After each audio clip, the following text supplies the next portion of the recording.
Hey guys, welcome to another video on this channel. Today I'm going to share with you guys my top revision guides that allow me to get A star in all of my IGCSE science subjects.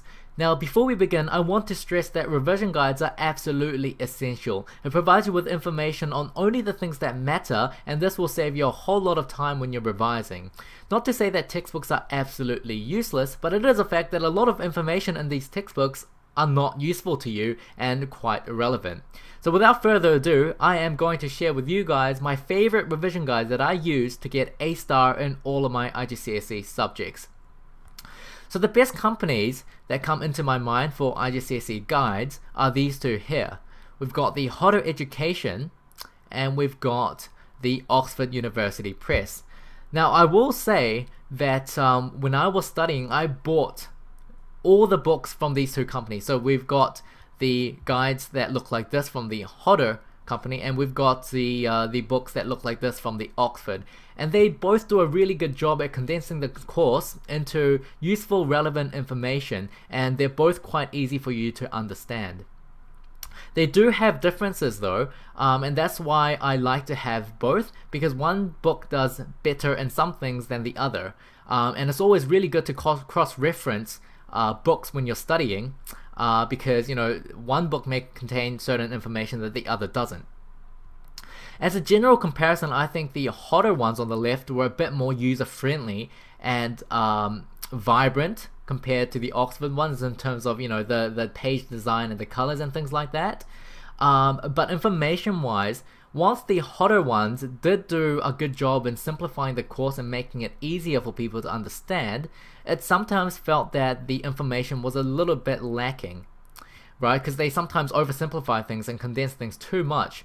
And in comparison, I think the Oxford ones were a bit more informative, and it doesn't really take, it was delivered in a pretty simplistic manner as well. So the thing is though, this is just an overall perspective. As I said, some topics were surely done better in one book than the other.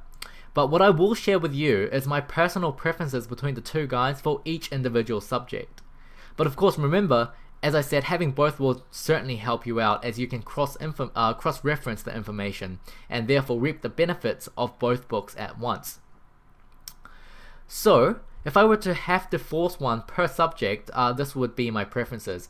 So for biology, I felt that the Hodder actually did a pretty good job in simplifying the course, yet also delivering the full amount of information that was required. During the year, I found myself relying a bit more on the Hodder book than the Oxford one, simply because I felt that it had everything that I needed. So for biology, this is what I would recommend. For chemistry, I felt that the Hodder revision guide was actually a little bit more oversimplified than I would have liked it to be. So definitely it made things really easy to grasp the concepts and understand the fundamentals of what the course was about, but anything further than that, it seemed a little bit lacking, whereas the Oxford one was actually quite informative, and I felt that it was more suitable to be used to achieve high-end grades like A star grades compared to the Hodder. So I think for chemistry, I'll have to give it to the Oxford. Moving on to physics, again I felt that the Hodder revision guide wasn't as informative.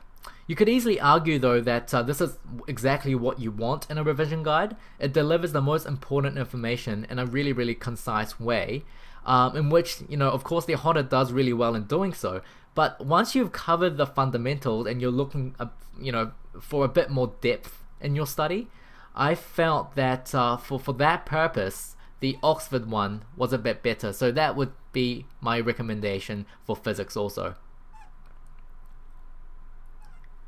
So overall guys, as I said, both guides are really good, and I used both when I was studying. The Hodder ones are quite good for the fundamentals, whereas the Oxford ones are pretty good for extra bit of information and has a bit more depth to it. So whichever you use though, you need to have one of these guides to help you through the course. It is absolutely vital. I will leave the links to all of these guides in the description box below, so please guys check it out. But otherwise, once again, thanks for watching, and I will see you in the next video.